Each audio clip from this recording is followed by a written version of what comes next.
నమస్కారం ఫ్రెండ్స్, నేను మీ రివ్యూ తారక్. అందరూ ఎలా ఉన్నారో బాగున్నారా? ఈ వీడియోలో మనం డిస్కస్ చేయబోతుంది పెద్ది మూవీ రివ్యూ.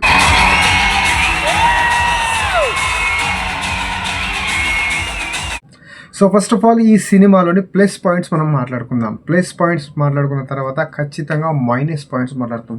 ఈ సినిమాకి ప్లస్ పాయింట్ ఎవరైనా ఉన్నారు అంటే రామ్ చరణ్ అన్న. ఖచ్చితంగా చెప్తున్నాను, రామ్ చరణ్ అన్న ఈ సినిమాలో చేసిన పర్ఫార్మెన్స్ అయితే నెక్స్ట్ లెవెల్. ఒక డైరెక్టర్ని ఖచ్చితంగా 100% నమ్మితే దాంట్లో స్టోరీలో ఎటువంటి డిస్కషన్ లేకుండా డైరెక్టర్ ఏదైతే చెప్తే అది 100% చేసిందంటే రామ్ చరణ్ అన్న. దాంతోపాటు రామ్ చరణ్ అన్న బాడీ ట్రాన్స్ఫర్మేషన్ ఉంటుంది, ఒక్కొక్క దగ్గర ఒక్కొక్క ఎక్స్ట్రాడినరీ పర్ఫార్మెన్స్ చూపించిండు అన్నది. ఇక ఈ సినిమాకి నెక్స్ట్ ప్లస్ పాయింట్ ఏమన్నా ఉంది అంటే ఏఆర్ రెహమాన్ గారి బ్యాక్గ్రౌండ్ మ్యూజిక్. ఓన్లీ నేను బ్యాక్గ్రౌండ్ మ్యూజిక్ కోసమే మాట్లాడుతున్నాను. సో అక్కడ మనకి బ్యాక్గ్రౌండ్ మ్యూజిక్ కనిపిస్తుంది, సోగా కనిపిస్తుంది. ఇక నెక్స్ట్ వచ్చేసి కెమెరామ్యాన్ రత్నవేలు గారు తీసిన షార్ట్స్ ఏవైతే ఉంటాయో సూపర్గా ఉంటాయి, ఎక్సలెంట్. ఒక్కొక్క సీన్ ఒక్కొక్క డైమండ్ లాగా కనిపిస్తుంది. ఇదనమాట ప్లస్ పాయింట్ ఈ సినిమాకి. దాని తర్వాత మెయిన్ మైనస్ పాయింట్స్ ఏమన్నా ఉన్నాయి అంటే ఈ సినిమాలో ప్రొడక్షన్ వాల్యూ. నిజంగా మైత్రి మూవీస్ వాళ్ళు ఎలాంటి ప్రొడక్షన్ చేస్తారంటే పెద్ద పెద్ద సినిమాలు ఇప్పుడు రాబోతున్న డ్రాగన్ కానీ ఇవన్నీ కానీ. సో ప్రొడక్షన్ వాల్యూ అయితే వాళ్ళు ఎంత ఇచ్చిరో సినిమాకి తెలియదు, కానీ మనకైతే సినిమా మట్టుకు 90% మొత్తం సెట్స్ మీదనే సినిమా తీశారు. మొత్తం సెట్స్ మనకి బ్యాక్గ్రౌండ్లో గ్రీన్ స్క్రీన్ ఈజీగా కనబడిపోతుంది. ఇది మొత్తం సెట్లోనే తీశారు. సెట్ వేసి తీసిన సినిమా అంతకు మించింది. రియల్ లైవ్ లొకేషన్స్ చాలా తక్కువ కనిపిస్తాయి. అక్కడక్కడ ప్రాపర్ లైటింగ్ కూడా క్లియర్గా అబ్జర్వేషన్ అయిపోతుంది అనమాట సినిమాలో. Very poor VFX. నాకైతే అట్లా అనిపించింది. ఇంత చీప్ విఎఫ్ఎక్స్ కనపడదు. It's very clear. ఇక దాంతోపాటు ఇంకొక మైనస్ పాయింట్ ఎవరన్నా ఉన్నారు అంటే ఈ సినిమాకి హీరోయిన్ అనమాట. ఇక హీరోయిన్ అసలు ఎందుకు పెట్టిరు అనేది కూడా అర్థమైపోతుంది ఈజీగా. ఎందుకంటే ఈ సినిమాలో ఆ హీరోయిన్ లేకున్నా ఈ సినిమా ఖచ్చితంగా నడుస్తుంది. ఎందుకంటే ఈ సినిమా మొత్తం స్పోర్ట్స్ బ్యాక్డ్రాప్తో నడిచే సినిమా కాబట్టి. సో హీరోయిన్ అయితే నాకైతే మైనస్ అనిపించింది. తనకు ఇచ్చిన స్కోప్ కూడా అంతగా లేదు. ఇదనమాట మైనస్ పాయింట్స్. స్టోరీ లైన్ చెప్పేస్తా క్లియర్గా. చాలా కోర్ పాయింట్ అనమాట. బుచ్చి కటింగ్ యూనివర్స్ అని మనం పెట్టేసుకోవాలి. ఎందుకంటే తను తీసిన ఉప్పెన ఏదైతే సినిమా తీసాడో దాంట్లో ఒక కటింగ్ పార్ట్ ఉంటుంది. సో దీంట్లో కూడా రామ్ చరణ్ అన్నది కటింగ్ పార్ట్ అయితే ఉంటుంది. సో ఈ కటింగ్ అయితే ఖచ్చితంగా ఉంటుంది. సో మరి స్టోరీ లైన్ కోర్ పాయింట్ ఏంటంటే ఒక ఆటగాడు గుర్తింపు కోసం, తన ఊరి పేరు కోసం, తన ఊరికి ఒక రైల్వే స్టేషన్ ఉండాలనే ఒక కసితోటి. స్టోరీ లైన్ ఏంటంటే సింపుల్గా ఒక కొండ కింద ఉండే ఈ ప్రజలని సింపుల్గా ఏమంటారంటే కొండ నా కొడక అంటారు. కూలినా కొడక పుష్పలు ఎట్లయితారో కొండ నా కొడక అంటారు. బెల్లం తయారు చేయడం, చెరుకు నుంచి బెల్లం తయారు చేయడం వీళ్ళ జీవన విధానం. సో ఈ ఊరికి ఏంటంటే ఒక ఊరి కింద ఉండాల్సిన వీళ్ళు. సో వీళ్ళకి ఏంటంటే కనీస వసతులు ఉండవు. అంటే రోడ్డు నడక ఉండదు, కాలినడకనే అడవిలలో వెళ్ళాల్సి వస్తుంది. కనీసం ఆ ఊర్లో ఒక స్కూలు ఉండదు. ఎవరికైనా యాక్సిడెంట్ అయినా కానీ ఆ కొండ ప్రాంతం నుంచి కిందికి దిగిపోయేసరికి ప్రాణాలు కోల్పోతారు. సో అలా కాకూడదని ఈ ఊరు గవర్నమెంట్ దాకా వెళ్ళాలి అని ఇక్కడ ఒక రైల్వే స్టేషన్ పడాలి అనేది ఈ సినిమాకు ఒక కోర్ పాయింట్ అనమాట. ఇది మెయిన్ ప్లాట్. ఇంతే ఈ ప్లాట్. సో ఇది మినహాయిస్తే పెద్ది దగ్గర నుంచి ఇంకోటి రామ్ చరణ్ అన్న చేసిన పాత్రల్లో ఫస్ట్ ఆఫ్ ఏదైతే ఉంటుందో హీరోయిన్ని చూపించే విధానం అయితే చాలా దరిద్రంగా ఉంది. హీరోయిన్ని ప్రేమించడానికి పెద్ది ఉండడు.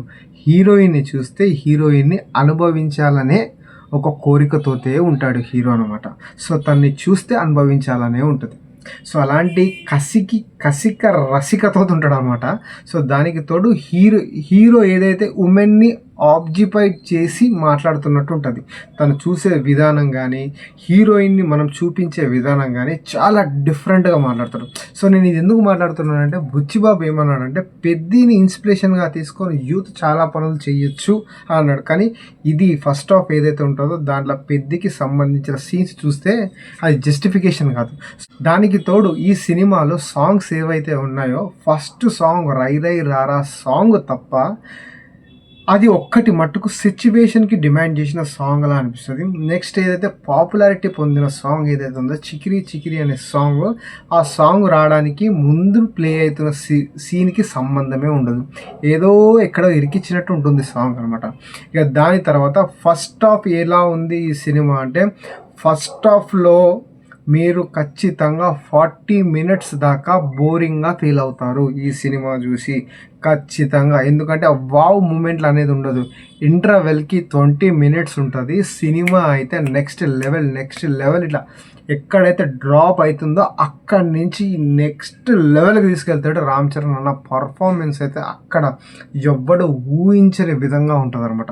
నెక్స్ట్ ఇంటర్వెల్ తర్వాత సినిమా ప్లాట్ మొత్తం చేంజ్ అయిపోతుంది, ఒక రేంజ్లో వెళ్ళిపోతుంది. మళ్ళీ దాని తర్వాత సినిమా మళ్ళీ లాస్ట్ 20 మినిట్స్ బాగుంది. అంటే సినిమాని నడపడానికి ఇది 3 గంటల సినిమాలా గుంజేసిండు అనిపించింది. మెయిన్ ప్లాట్ ఏంటంటే ఇంత పెద్దగా సాగదీయడం లేదు. ఇక నాకు తెలిసి అయితే ఈ సినిమాలో జాహ్నవి కపూర్ ఉన్నా ఒకటే లేకున్నా ఒకటే. దీంట్లో ఆ జాహ్నవి కపూర్ సీన్స్ ఏవైతే ఉన్నాయో అవన్నీ ట్రిమ్ చేస్తే సినిమా అయితే అందరికీ ఎక్కుతుంది, ప్రతి ఒక్కరు హ్యాపీగా చూడొచ్చు. ఎందుకంటే పెద్ద క్యారెక్టర్ ఏదైతే ఉందో రెగ్యులర్గా కుస్తీ పోటీల దగ్గర పోయేటప్పుడు ఒక విధంగా బాడీ ట్రాన్స్ఫర్మేషన్ కానీ అతను మాట శైలి కానీ అన్ని తేడా వస్తాయి. దాంతోపాటు నెక్స్ట్ మళ్ళీ క్లైమాక్స్లో అతను ఏదైతే కాలిపోతుందో, కాలిపోయిన తర్వాత ఒక రెగ్యులర్ ఒక రన్నింగ్ పోటీ చేసే టైంలో అతను ఒక భాష కానీ మాట కానీ అతను చేంజ్ అవుతుంది అనమాట. సో ఏదైతే మనం ఫస్ట్ హాఫ్లో చూపించిన 20 to 30 మినిట్స్ పెద్దది అది ట్రిమ్ చేస్తే సినిమా హ్యాపీగా అందరు హ్యాపీగా చూడవచ్చు. సో ఇది గాయస్ ఈ సినిమా ఒక ప్యూర్ డీటెయిల్ అనమాట. ఒక మొరటోడు ఆట ఆడితే ఎలా ఉంటుందో అది దేశానికి, రాష్ట్రం నుంచి దేశం దాకా వెళ్ళి తన సొంత ఊరికి రైల్వే స్టేషన్ తీసుకురావడమే పెద్ద ఒక లక్ష్యంగా మారుతుంది. లాస్ట్ ఒక డైలాగ్ అయితే ఉంటుంది, మళ్ళీ పుడతామా ఏంటి, సూపర్ అనమాట.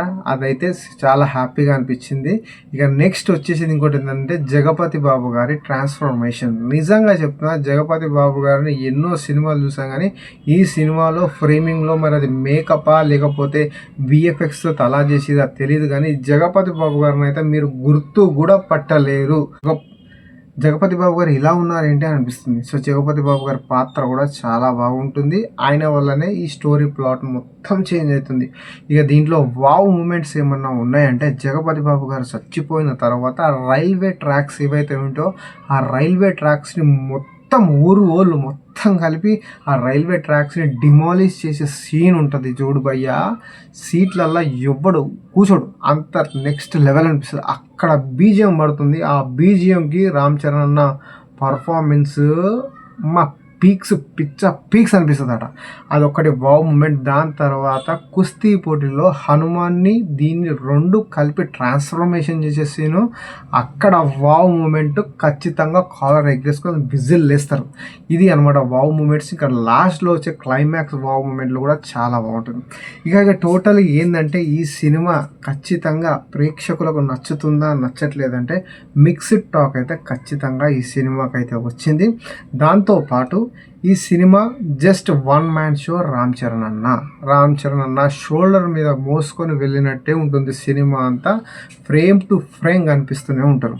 సో రామ్ చరణ్ అన్న పర్ఫార్మెన్స్ ఎలా చేసిండు, అతని కాలు ఎలా పోయింది, రెజ్లింగ్లో ఎలా ఫైట్ చేశాడు, ఇవన్నీ మీరు ఖచ్చితంగా థియేటర్లో వెళ్ళి హ్యాపీగా ఎంజాయ్ చేయండి.